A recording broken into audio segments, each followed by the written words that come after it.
Okay. So the revolution in neuroscience was equally dramatic. In 10 years, I was on the committee for NIH to advise the director, Francis Collins, at the time. So we put together a $5 billion 10-year grant proposal. Nobody ever asked me to do that before. 10 years later, we came up with milestones, and they've been far exceeded. And here's why. We insisted that any grant that was given had to include an engineer. Before that, you just gave money to neuroscientists. You know, they're good at coming up with ideas and problems, but not very good at creating new tools and techniques. Well, we've gone from requiring from one neuron at a time, now routinely tens of thousands of neurons in dozens of areas of the brain simultaneously. And now we have a global picture. And that has made a huge difference. Okay. Now, Gerd has already showed you. So, what is the problem? Well, Zoom doesn't show you. You need a non-PhD, I think. Okay, we have an expert here. Okay. No, this is our Declaration of Independence. Hangs on the walls of INC, right? These are the founding fathers and mothers, captured from, coming from all these different departments. Unfortunately, of the 12, 5 are no longer with us.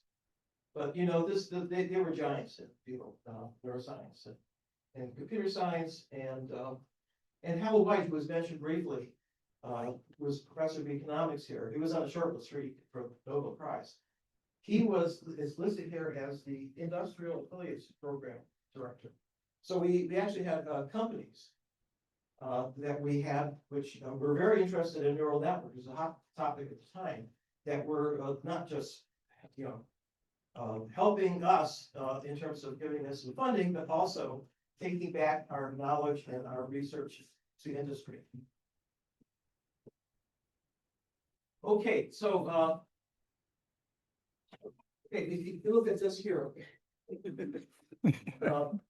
so this is a picture of a brain, and on one side it looks like a cortex, and the other side it looks like an electronic device. The transition that occurred just within the last few years is that now that AI, instead of being symbol processing, rule-based, and logic, is now based on the same kind of architecture as the brain, very simplified, but the point is that the same maps, the same kind of intuitions are now going back and forth. So we can now talk to each other. Yes. Back in the past. Because, the neuroscientists said, well, where should we find a symbol in the brain? And of course, the linguists would say, that's your problem, that's not mine. But now we have a talking device, it's landed here as if an alien landed and started talking to us in English, right? There's no symbols in it. There's none that we could find.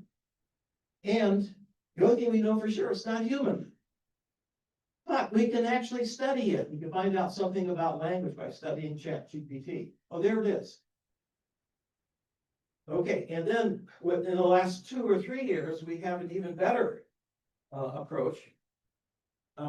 As I said, we can go back and forth, and this has now started a whole new field called neuro AI, where you can learn back and forth. And there's no doubt that modern AI is based on the same architecture as the brain, same principles, massively parallel, highly interacting processing units, and the secret sauce is learning, just completely absent from traditional AI, where you had to write programs, and you had to write different programs for every different AI task, for speech, for vision, and labor intensive. Writing programs got bigger and bigger and bigger, labor intensive, and at some point computation got fast enough and cheap enough so that learning was actually, with lots of data, was another way to approach AI problems. Now, when Jeff and I first started, we were back in the 80s, we had this intuition that the only existence proof that any problem in AI could be solved was that nature had already solved it. So let's pop the hood. Let's see what we can gain. What is it that the architecture is telling us? And how can we solve some of these problems? But back then we didn't know. Computing was very primitive, or tiny by today's standards. The unit of computing was the VAX computer, which was a million floating point operations per second, flops. Well, now we're a million times that, right? Your watch has more computing power than the VAX.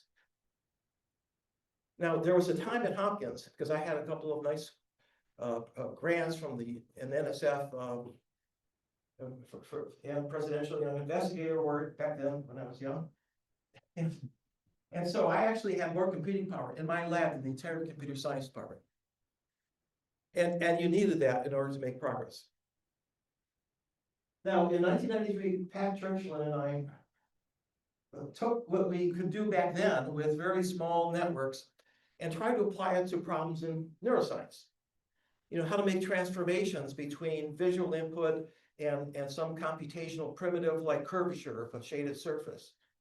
And what we were discovering is what a distributed representation looks like. When you go into the brain, you record from a single neuron, you only see a tiny bit of the solution. And it's only by looking at the entire population that you can figure out what's going on.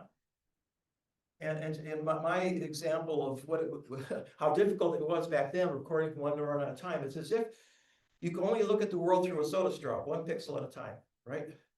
Just think how difficult it would be to figure out what's happening in a scene. In other words, you have to integrate all that information, and then neuroscientists collected statistics on the neurons, but that doesn't give you the global picture. Well, we now have the tools to actually see the global picture. And this is what the talk is about. Now, Miroslav mentioned this particular network called NetTalk, and this is something I did at Hopkins, but it was a real world problem with text to speech. And the linguists at the time wrote books, hundreds of pages long, on rules, what to do when you have an E at the end of the word, you have to make the vowel long, but there are exceptions and irregularities, and there were rules for the exceptions. I mean, it was basically, rules all the way down. Very complex and not at all very effective. Well, we trained a small network, tiny by today's standards, like a few hundred units, with a window of 7 letters, 1 layer of hid units, and then the output is the phoneme for the middle letter. Now, you can immediately see that for the C in cat, it's a hard C, the cat sound. If it was CITY, right, then it would be city, or the small s sound. So we turned it on and started. This is Charlie Rosenberg, who's a summer student of Princeton, from George Miller's lab. And here is what we heard. Going back to here.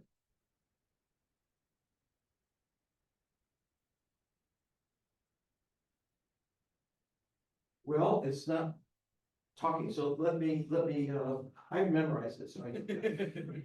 So you turn on at the beginning, it sounds like this, ba ba ba ga da da, ba ba ba ma da da. It was babbling, and it could distinguish between vowels and consonants, but it didn't know how to assign it because the letters had multiple sounds.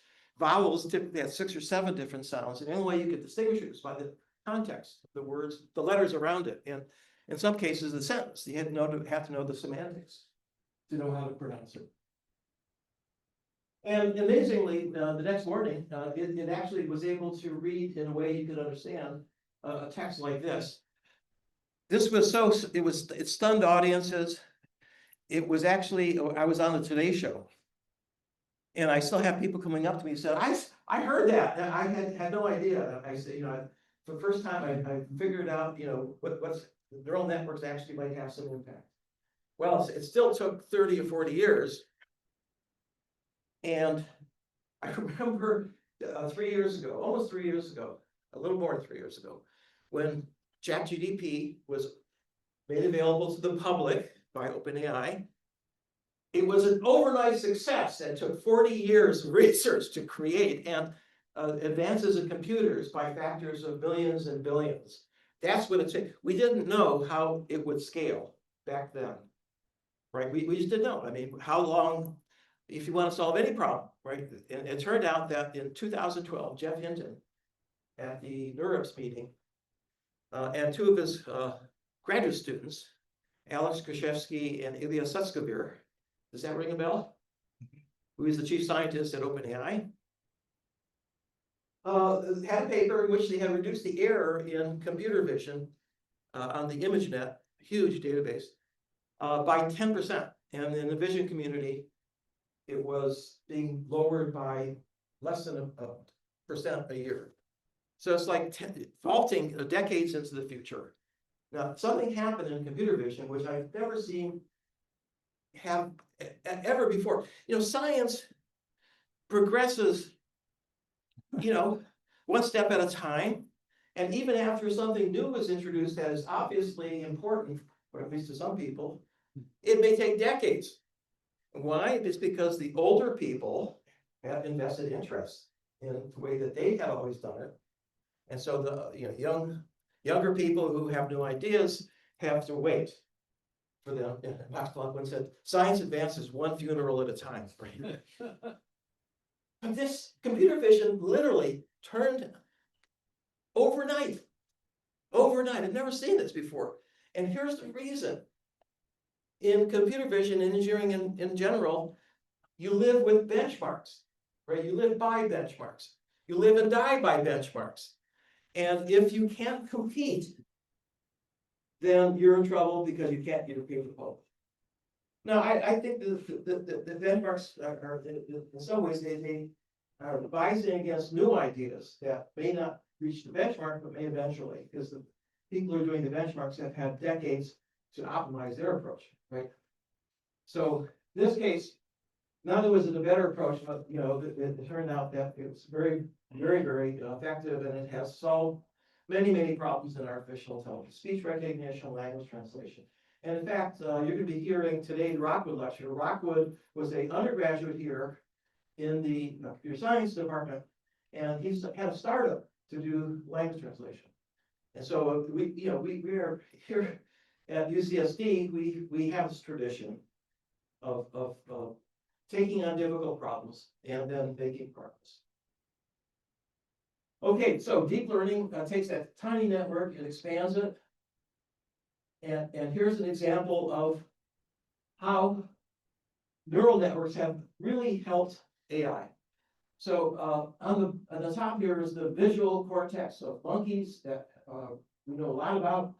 Primary visual cortex at the very beginning, up to inferotemporal. There's many layers here. And here is Jan LeCun, who created the convolutional neural network. That was in the image. That's to say there were convolutional filters, just like the simple and complex cells. And then there were many layers. And then finally, at the very end, you got categorization. So you feed in images, you train it up to be able to categorize it and generalize. And the key is generalization. It doesn't memorize the images because it has to be able to recognize a cat regardless of what the species, what the type of cat it is, and it has to fit everything with them. It's a hard problem.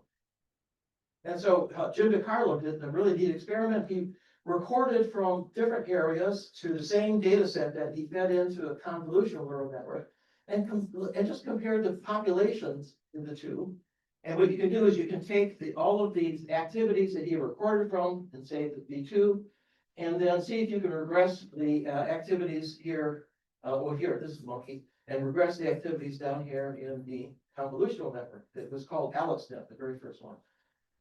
And amazingly, you could go right down the line. It turns out that you got the best performance in terms of predicting back and forth at each layer, all the way up to the very end, in the temporal cortex, right? So that suggests that maybe that this new the learning algorithm that was used was Bancroft, which is not the same learning algorithm that is used in the brain. It's Bancroft is much more efficient in the brain.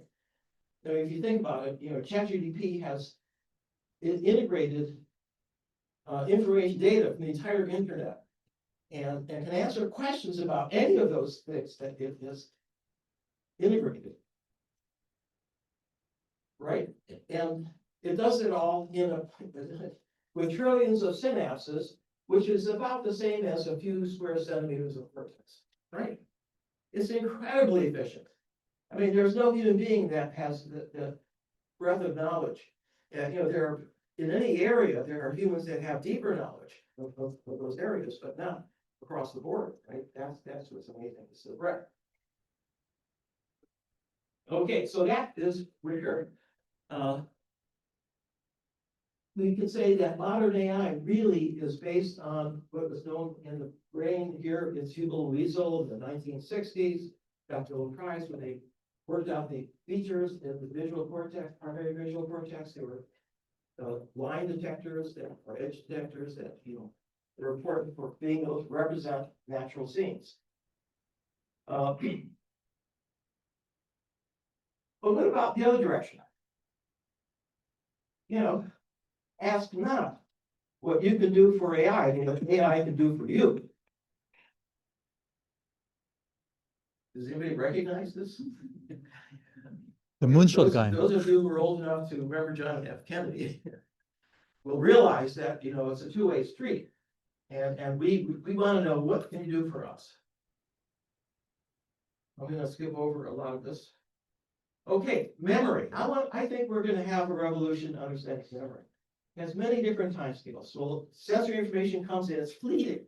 In fact, you don't have enough memory just to integrate it all the way the computer does. You have to basically deal with it very rapidly, analyze it, and then do something temporarily with it. You put it into something called working memory. Now, short-term working memory is good enough for maybe a few seconds, maybe 10 seconds. That's when you're trying to remember a phone number, a series of random digits, and you have to rehearse, right? But there's another kind of working memory psychologists have studied called long-term working memory. And let me give you an example. You were sitting here, and you were hearing one word after the next from me, right? You were seeing one slide after the next. And at the end of the hour, you've absorbed it, and you can ask a question. Well, have you ever wondered where in the world in your brain has the brain stored all that information? And you have access to it. You can be specific on the first slide or the middle. There was a graph, and can you go back? And, because you can have that detail. But the next day, you only have a gist. So this long-term working memory is temporary. It has a span of an hour or two, and it's no coincidence that that's about the same amount of time that people have made movies. Now, people have made longer movies, but by and large, people don't go to them. Or at least by the time they get to the end, they forgot what the beginning was. And so that's really a mystery. We don't know. We know a little bit about short-term memory is circulating electrical activity, recurrent networks, but we have no clue as to the long-term working memory. It's probably in the cortex, but where? Now, the cortex also has long-term memory, and long-term memory turns out to be incredibly important for short-term, long-term working memory. Why is that? Well, what you remember depends a lot on what you know. For example, if I give a mathematical technical talk to an audience in the general public, it'll just go over their head, right? I mean, they will remember nothing. If I gave you my talk in Chinese, how many of you would remember it tomorrow? Okay, there's one person here who. The Chinese will remember. Oh, yeah, and Xipeng. Right, well, it turns out that long-term memory is what fuels working memory. As you hear things, it will bring things up from the vast store that you have. And that will be circulated the same way that the information coming in from the outside. So you're mixing information from the outside with internal information. And this is the part now we want to make progress on. I think we're going to get some ideas from AI. So the transformer, here's a very really simplified version of how it works. Okay, here you type in a query, it goes in, it gets encoded in a bunch of units with activity patterns that are very appropriate for the particular transformer. And then that goes into, this is one module which can be stacked 100 high which is a decoder, and at the top, it's been trained, the only thing it's been trained on is to predict the next word in the sentence, and it's been trained on a huge database, right? But once it's trained up amazingly, it can start answering your question, one word at a time, and every word that comes out goes to the input. So the input now gets longer and longer. It's called the long input vector, right? And as long as you talk, it goes into the input vector. As long as it loops, it goes into it. This is the long-term working memory in the transformer. It's an explicit, it takes a temporal sequence and turns it into a spatial sequence. And as long as you're talking, it seems to understand things that you said at the beginning. It remembers the question. And I mean, that's why it feels like you're talking to a human, right? However, it's not. We know it's not a human. And I can prove that.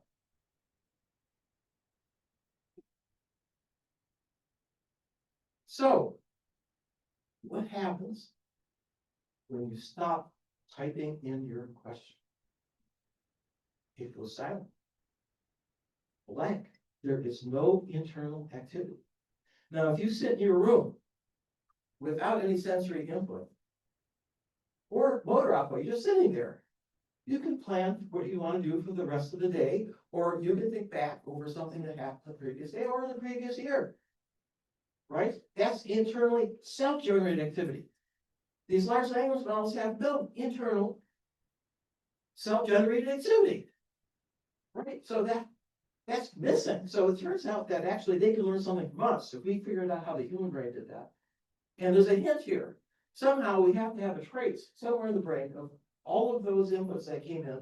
And it cannot be an explicit one the way that it's done in ChatGPT, but it's got to be there somewhere. And that is what my research program has been over the last several years.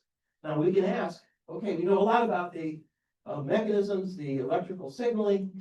This is a log time scale. For example, neurons have synaptic input on the millisecond level. They have these signals, the action potentials. And it all happens in less than a second. All of those mechanisms that we know about are less than a second. So they're not good enough. They're not going to remember something that lasts for an hour, right? But they have the potential for maybe injecting information into a current circuit that can last for longer. And here we have to go from seconds up to hours. So there's 3 orders of magnitude here. And that's really a challenge. Okay, so what are we going to do? Now we've known since the beginning of neuroscience, one of the first studies that was done on the olfactory bulb showed that there were oscillations in the olfactory bulb. And ever since we found in the cortex, there have been oscillations at frequencies ranging from 2 hertz up to 100 hertz in different frequency bands. Now, it turns out, now that we record from arrays of neurons, hundreds and thousands of neurons, we can see that what was thought to be a synchronous oscillation is actually a traveling wave across the cortex. Here's an example of one that was studied. This is the gamma oscillation. They're 40 to 80 hertz. These are packets lasting for a few hundred milliseconds that we know are elicited by attention. You're paying attention to something. Now, it turns out that it's only what you remember the next day is primarily what you paid attention to. And if you don't pay attention to something, it just slips by. And 99.99% of everything that happens to you during the day slips by. And Francis Crick once gave me some advice: said, be careful about the jokes you tell, because that's the only thing people will remember. See? Okay, well, here you go. Here's the spectrum, 40 to 80 hertz. Now, here's the array. There are 3 electrodes here, spaced by 0.5 millimeter. You can see the peaks are separated here by, about 10 milliseconds. What that means is that there's a traveling wave that's going across the cortex that is carrying information from point A to point B. Okay, so what can you do with that? Can you compute with that? Okay, I'm going to give you a simple example. It goes way back to the 1960s when neuroscientists were trying to understand how is it that a neuron in the cortex could detect the direction of motion of a moving object, visual object. Well, here's the Reichart detector. Reichart was head of the Max Planck Institute, Tubian. And he said, well, if you had two neurons that were separated in space and you had an input coming in first to B, and then after a time delay, you went to A, then it would arrive and the two inputs would go above threshold. And that tells you it's going in this direction and not that direction, right? Simple little kernel of an idea. And we now know that this is how the fly brain works, because we've worked out the entire circuit. We have the whole console wired down. It's a lot more hairy than this, but the idea of using time delays to be able to dissect out directions of motion is clearly what nature is using in order to solve that problem. And also the neuromorphic engineers also know about this too, because they now have retinas that use spikes, and time delays are something that's very easy to pick out. Okay, well, Lyle Muller, postdoc, and Pat Churchland, I wrote an article in Transit Neuroscience to generalize that. Okay, well, if that's true for motion, maybe it's also true for us more complicated combinations of inputs. And so here's our idea. You have a spike at time t, and it's getting input directly from the thalamus. That's true, but it's mixing that information with information coming from neighboring neurons at different, or later and later in the past. So everything in the blue here, all the activity is actually going into that neuron to help it decide when to spike. So this is, you know, when I talk to neuroscientists, they don't get it.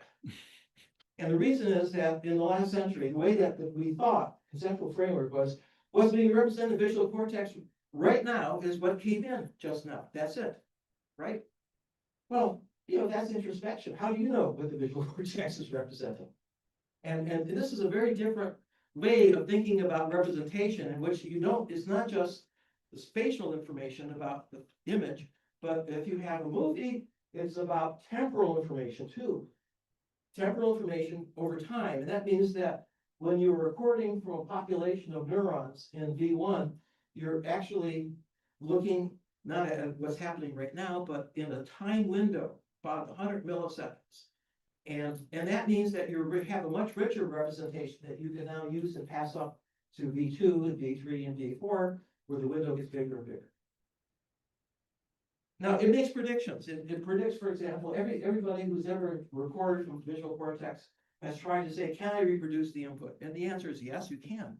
But if we give it a movie, prediction is you can predict not just what's happening right now, the frame right now, but frames in the past. And if that's true, it changes everything. Your conceptual framework, it's hard to get your head around it, because it means the brain is doing something that doesn't make any sense to us. We can't rock it. Does everybody know what that word means? Sure. Yeah. Okay, Gary knows what it means. Yeah, so there's no reason why nature has to make the internal workings of the brain, you know, available to us to understand. It would just confuse us. And but it has to be doing something. And here's my intuition. These deep learning networks, as soon as you get into it, all the information is mixed, because the input units project willy-nilly to the first module, and then that is distributed to the second module. It's dispersed, which means that it's all getting mixed. And somehow, from all those mixtures of signals that correspond over time for us, it produces a prediction, right? So somehow, all that information is not lost, it's available. The network has learned how to integrate it. And we have an analogy in optics called holography. How many people here have seen a hologram? Put up your hand. What does it look like? Or what does a hologram look like when you look at it? It looks like a three-dimensional object. No, it doesn't. The holographic plate, what does the holographic plate look like? All right, no. Okay, anybody, has everybody ever seen a holographic plate? Come on. I can't, wait, we need a physicist. Okay. There's a boundary of the reflections that switch on each side. So you can see it one way or the other. No, you're talking about I'm talking about the actual substance that, you take a holographic image and you look at it, right? The image is the plate, it's the photograph, right? What does it look like? Come on, who's a physicist here? So it's 2D. What? It's 2D. Well, first of all, it's 2D, but when you look at it, it looks 3D. But what does it actually look like? Look at the plate, what does it look like?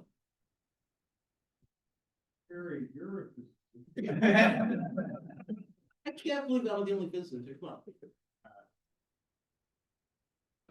Flattened, iridescent, You're getting closer, getting closer. little sparkling.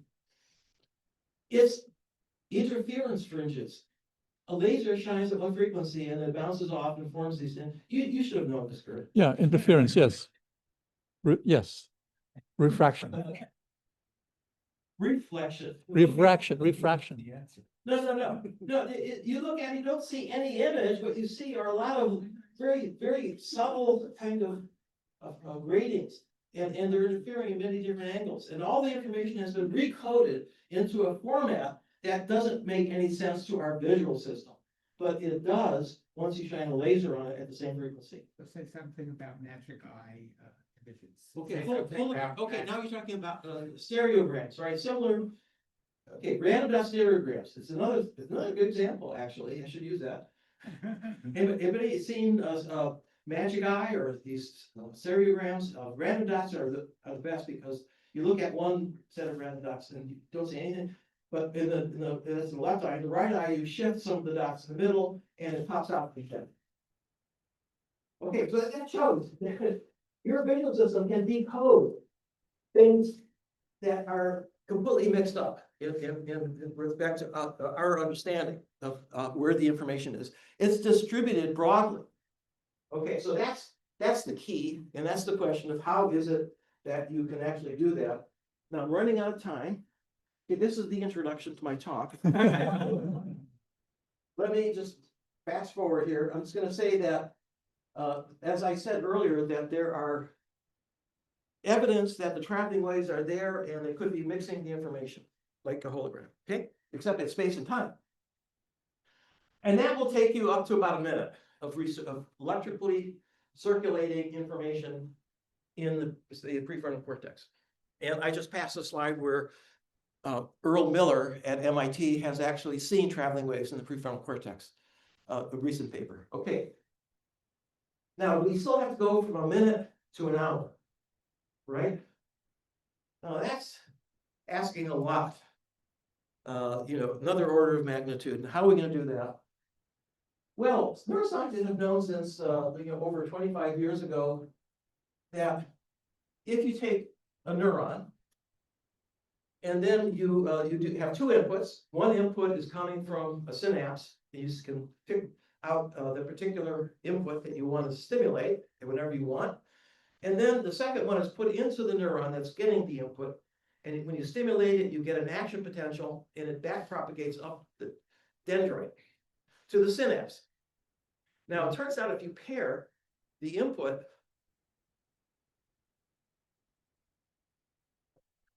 like this,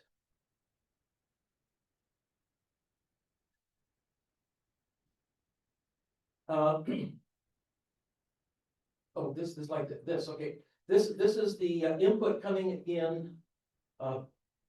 See this little rising thing here? That's called a postsynaptic potential. It's only like a half millivolt or so. But in any case, it occurs 10 milliseconds before the postsynaptic cell has an action potential. That's the back propagating action potential. You pair that at different frequencies, ranging from 10 hertz up to 40 hertz. And then you get something called long-term potentiation, as shown here. Here it's actually shown. This is the spike timing difference between the pre and the post. And if you pair it with pre before post, as shown here, and repeat that many times, you can double the strength of the synapse. And it happens almost immediately, very rapid change. But if you change, literally, if you change the order so that you have the postsynaptic spike and then after a time delay, you have the presynaptic, then pair that many times and you can reduce the strength of the synapse. So This is, when this first came out, everybody, the traditional way of getting LTP was to basically, you know, they'll blast the synapse at 100 hertz per second, which is not physiological. This is physiological. And that's because this frequency range here is exactly the frequency range of traveling waves, right? Those oscillations, neural oscillations.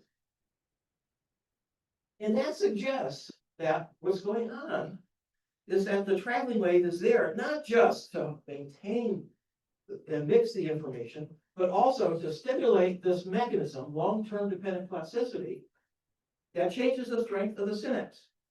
Literally changes the strength of the synapse. Okay. For how long? Well, that depends on how many pairings. In here, and they did the pairings, you know, in bursts of 4 at different frequencies, and they did that 10 times. So we're talking here about 40 pairings. But if you only pair it, and that lasts for an hour, right?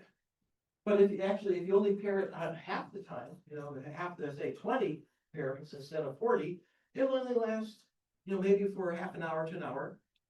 And if you just do it with one pairing, one burst, you can get it for, you know, 5 to 10 minutes.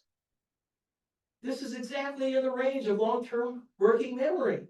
This is it. In other words, it's the pairing of the traveling wave and this STDP mechanism that I think could unlock the neural mechanisms underlying long-term working memory.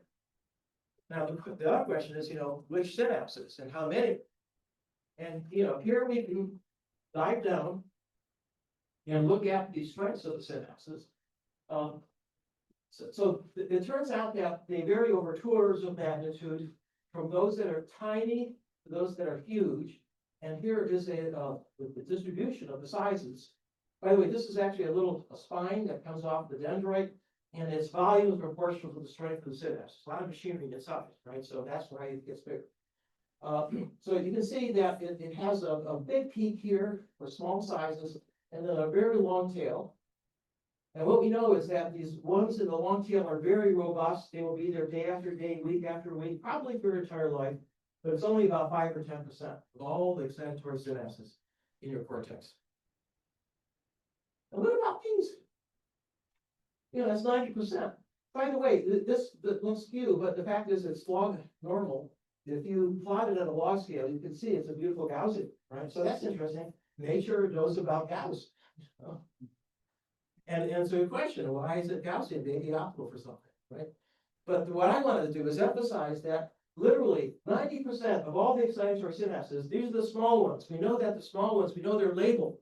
If you come back the next day, some of them are gone, some new ones. So first of all, they turn over. But secondly, we know that it's much easier to LTP or LTD them because they're so small. When the calcium comes in, it raises it very high. And that's what you need to trigger pluses, right? So it all fits together. And what this means is that, let's just think about it. How many synapses are there in the cortex, right? So there's about 10 billion neurons, and each one has about 10 to the 4th synapses. So, you know, we're talking about literally hundreds of billions, trillions of synapses, and 90% of them are available, they're the small ones, for filling them up over an hour. And it's important that it's temporary, because you want to release those synapses a couple hours later, maybe, you know, maybe holding on to them until you go to sleep, at least. Because we know that's when memories are consolidated from temporary memory, working memory, into long-term memory. Okay, well, I am going to jump here to the very end. I'm going to just show you what happens when you fall asleep. The brain doesn't go silent. It just changes completely the electrical pattern of activity. It goes from something called a desynchronized state, where it looks very noisy, but it's not actually, it's the carrying information, to a state that's very highly rhythmic and also much higher in amplitude. And furthermore, there are like 5 or 6 different stages that it goes through during the night. You know, there's deep, slow wave sleep, and then there's REM and you go back and forth, rapid eye movements. That's when you dream. Well, it turns out during stage 2 of non-REM sleep, you get something called the sleep spindle. The sleep spindle lasts for about 1 to 2 seconds. And the frequency is about 10 to 14 hertz, so it's an alpha band. And it recurs literally thousands of times during the night. And we know from work that was done by Sarah Bendick, you can manipulate the density, the number of sleep spindles. The more sleep spindles you have, the more you remember the next day from what happened during the previous day. And if there are fewer, you don't remember as many. So this is clearly a trigger. And we know that the sleep spindles are triggered by the hippocampus. So hippocampus is storing a lot of experiences and then playing back. And then the sleep spindle is there to help integrate it into the cortex. Now, it was thought that spindles are occurring simultaneously over the entire cortex. It was thought it was synchronous. Lyle Muller, postdoc at the time, collaborating with Sid Cash at Mass General, analyzed data from epilepsy patients who have drug-resistant epilepsy. So the last chance they have is to go and find where the focus is, where it's starting, and go in and scoop it out. Right. And it often helps. But we were interested in how, where the seizures were, but what happens when you fall asleep. So here is now the array of electrodes that they implant on the surface of the cortex.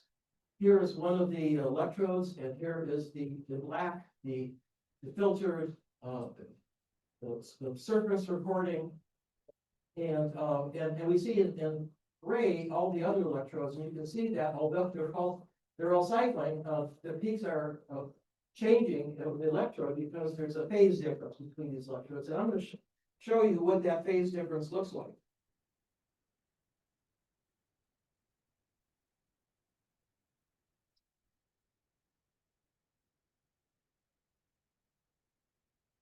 Well. Okay, here's what it looks like. You see these bright ones, that's where it's high, and the black ones where it's low.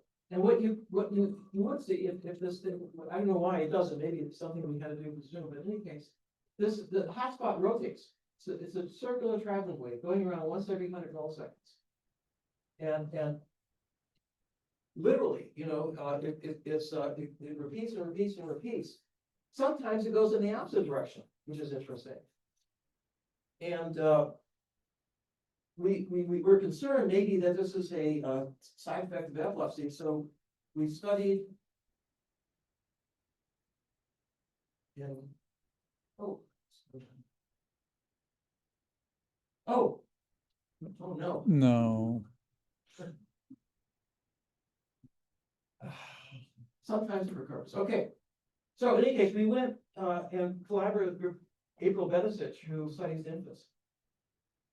High density EEG, you get really large spindles because the scalp is cartilaginous and it's almost the same potential as the cortex. And surprisingly, babies love to sleep, and we get these beautiful sleep spindles, and it's actually, we have both hemispheres, and we see beautiful traveling waves all the way across both hemispheres. So this is clearly important. There it is. There it is. Okay, so this is, by the way, this is not April. You can see that the very high density recording, and this is now the plot for a moment in time. And I know I'm going to be disappointed it's not going to work, but maybe it will. But let's do that. It rotates. It rotates. Okay, well, here it is. This is the final slide. So here's the proposal. The proposal is that we're going to fill in this open area here between seconds and hours with two things. We have traveling waves, which are recurring electrical activity in vertical circuits that take you up to maybe 10 seconds or maybe up to a minute if you're lucky. But that is, they're constantly going on, by the way. There's stimulus evoked, and they're also spontaneous. And so therefore, it's always going on. There's always a refreshment of the small synapses. And that's going to happen here to make it last longer, up to a few hours. And this has many predictions, I gave you one of them. for space-time. But there's even more here if we start thinking about doing manipulations in mice. So I pitched the NIH with this project, the director's Pioneer Award. So this is a very prestigious award, only given out to a handful of people, but all of their 30 institutes, right? So that's a total of, maybe 8, 10 people. And so what is it for? Well, it's for, a new project that is high risk, high reward, and some evidence you're a pioneer. So I submitted it. I waited, the bureaucracy, waited. And then I got the word that I was gonna be interviewed. Okay, wow, I'm on the short list. Which is, they have thousands and thousands of applications. Okay, well, that's good. But now, what's the interview is gonna be a Zoom session. I get 10 minutes to give my pitch. And then 10 minutes of questions, and that's it. Okay. I can tell you, I put more effort into that 10 minutes. Because I calculated it was $6,000 a second. I have for any talk I've ever given. And I had my colleagues listen to it over and over. I remember the first time I tried it out, I thought I really nailed it. I put all these details in, and my first feedback was, Terry, throw away all your slides, too much detail. And why? Well, it turns out that there are 20 reviewers. There are only 2 neuroscientists, and they're at medical schools. So suddenly I had to go and start over again. And I had to pitch it in a way to show that it had some medical benefits. I use schizophrenia as an example, but thought disorder might be able to tell us why. Because it turns out they have low gamma. That's interesting. Okay, so I waited. And then I get an email from NIH. Now I was afraid to open it. And then it says, we have some more questions to ask. Oh, is that good or bad? And the question, so we had a nice Zoom call, and then they said, are you doing any animal experiments? And I said, no, I'm a computational neuroscientist. Oh, that's great, because we're getting blowback from the administration about doing animal experiments, and this is going to make it a lot easier. And I said, are you telling me something here? She said, oh, don't you know you've been chosen? And that's how I got a Pioneer Award. Okay, well, that's the end of the story. Thank you very much, and looking forward to all the rest of the day.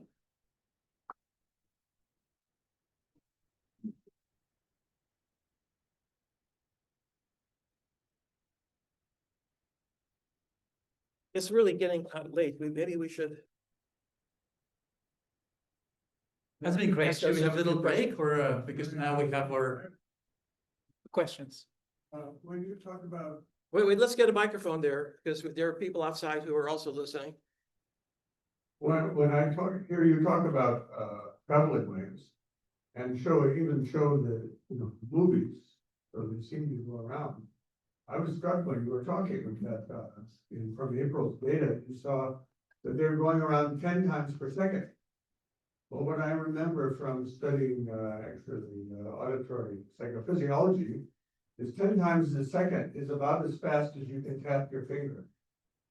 So that means those waves in those placidly sleeping little children are going like this. And I think that's a very important thing. It is, and I have to say that babies have one job: to absorb everything in the world around them. And so that's why they sleep for so long, because they've got to integrate that. Neurogenesis is happening at a furious pace. It goes on for the first. It goes on for the first couple of years, and clearly the memory consolidation. These spindles, they just love the spindle when they're sleeping. Is going to be a large part of that. But it's very fast. And the 10 hertz is a very good time, it's a very good time, because that's, 100 milliseconds is kind of, in the sweet spot for the brain in terms of, the time it takes for example, the, long range association fibers across the cortex, they take tens of milliseconds, to go from one area of the cortex to the next. And we think that what's happening is that it goes around. The input is coming in when the wave passes, right? And so that is time delays of the axons, the timing of the time delays that's essential for using this TDLC, not TDLC mechanism, SCDP mechanism.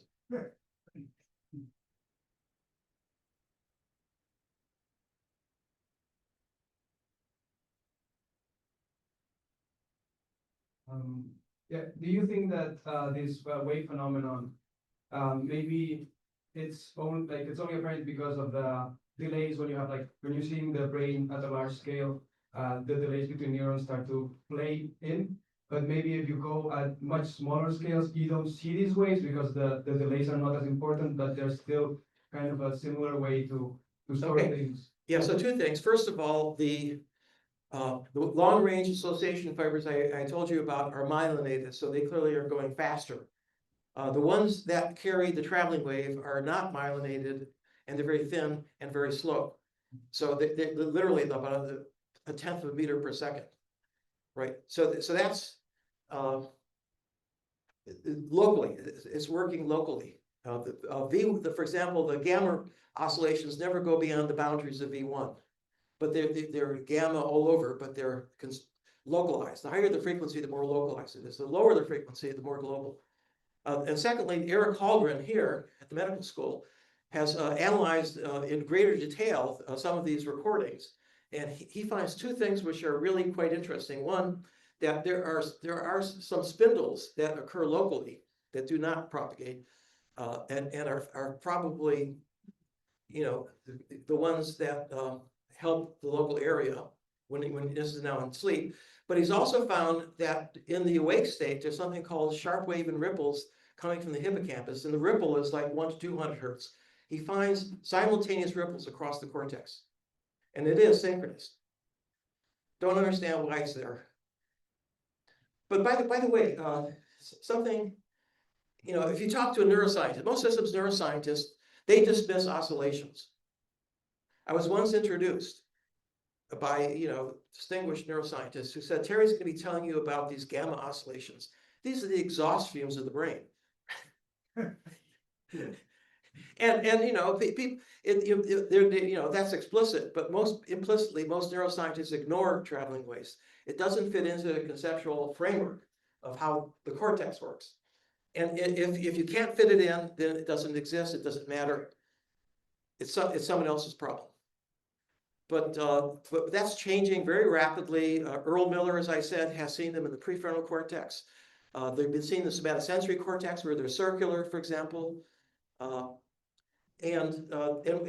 we literally, I think we have the tools now to dig in and both not just see these traveling waves, but manipulate them in a way that will be able to give the game away in terms of the impact on behavior. And my prediction is that it's going to be not immediate behavior. You see, in the last century, almost all the experiments that were done on animals and rats and monkeys and humans, and even by the herpers, were very fast responses to a visual input, to auditory input. And it's all over in less than a second. And so you record from the neurons all the way along, and you correlate it with the sensory and the decision and the motor. And so now we have a pretty good map of what I would call the sensory motor parts of brain function. But the parts that I want to understand here, thinking, are occurring on these longer minute to hour timescales. It's very difficult to think of an experiment. Why? Because you need to have an animal that has no sensory input, no motor output, and is just thinking, right? Or a human. Okay, well, what are you going to correlate that with? Scott is nodding.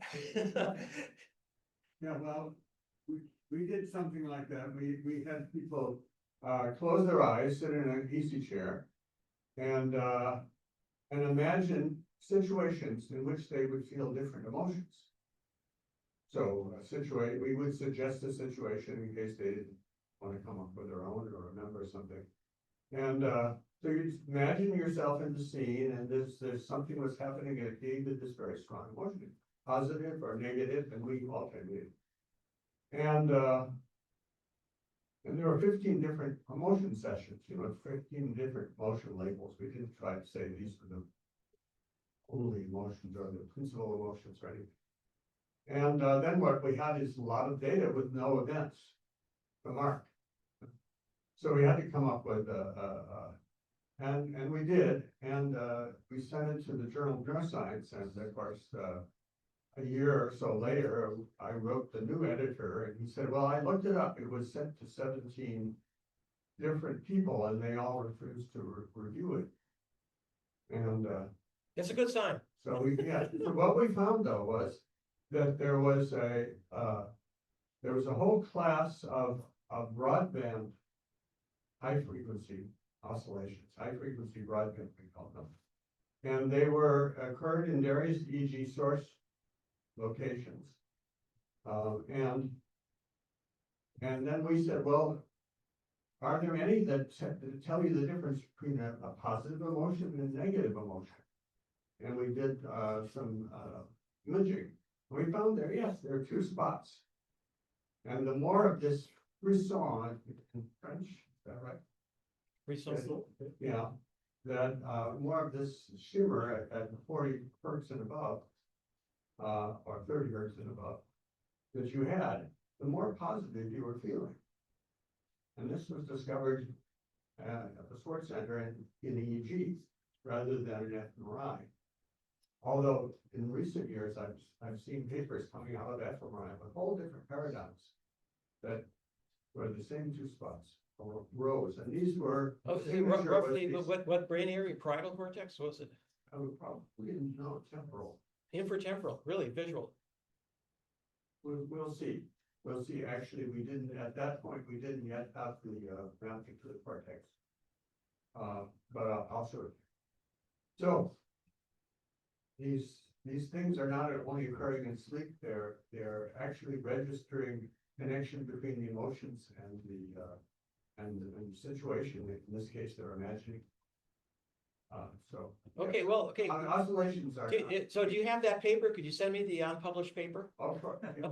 It was finally published. We sent it to. Oh, it was published. Frontier. We sent it to Frontier, and the reviewer said, "You can't possibly have a whole new paradigm, experimental paradigm, and a whole new analysis method in the same paper."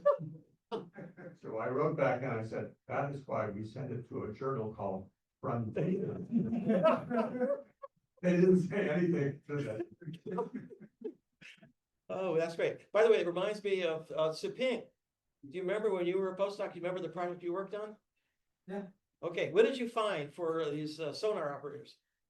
What did you find for these sonar operators? Well, we studied fatigue drowsiness, and we found out that the mental fatigue actually operate 3 different time scales, and could be like 1 to 2 seconds, and also 19 seconds and longer. So that's what it's about. But also, these are sonar operators who can hear the ping and a bunch of noise, right? Yes. But you could actually predict whether they would hear it or not, right? What was Yes. that? It's the ratio of 2 frequency bands. Yeah, it's theta band and alpha band, and also and gamma band. Yeah, so gamma is 30 to 80 and alpha is 10. It's big when you relax. And that ratio can predict whether or not at that moment you're going to hear it.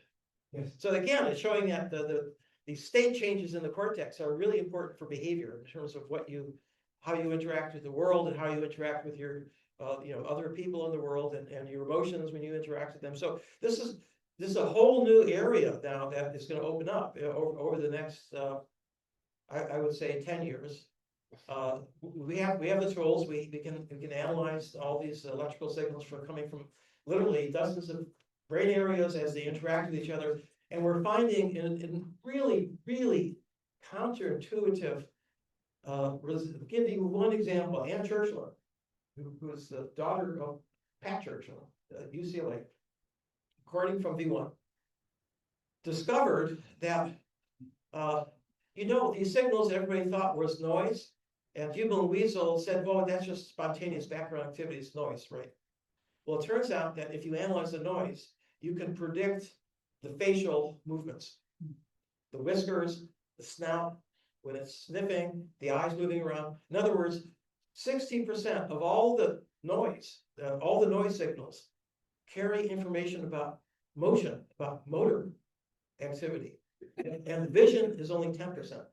Okay. And by the way, P1 is not the only area. Almost the entire cortex is getting motor signals.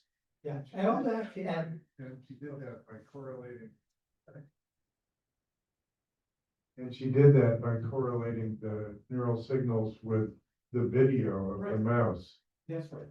Yeah, so that's something that nobody would have ever done in the last century, because neuroscientists would simply put an electrode, literally, Hubel Weasel showed that instead of doing EEG, which is what everybody was doing at the time, that if you record with a very sharp microelectrode, that tungsten microelectrode that David Hubel actually invented, you can get signals from one neuron and you can show what feature it prefers. And that paradigm was copied over and over again. Every part of the auditory cortex and the inferotemporal cortex. I mean, this is like the whole, it took 20 or 30 years to sort of do this survey of the entire cortex based on the simple idea that you're correlating it with the visual or the auditory or the somatosensory input. But now, okay, they ignored probably 60 to 80% of the signal that's there that they said was noise. One man's noise is another man's signal, right? Yeah. And so now we're living in another era. We have to figure out, why is it there? And maybe we should change our idea about how the cortex works. yeah, actually, I just add to that.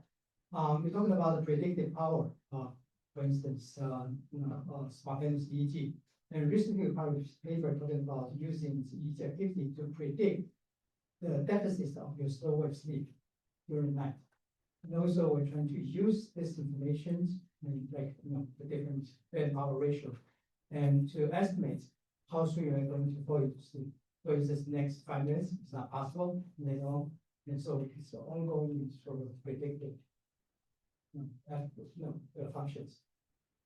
Okay, well, we're getting late for lunch, so maybe we should just. It's time for the talk.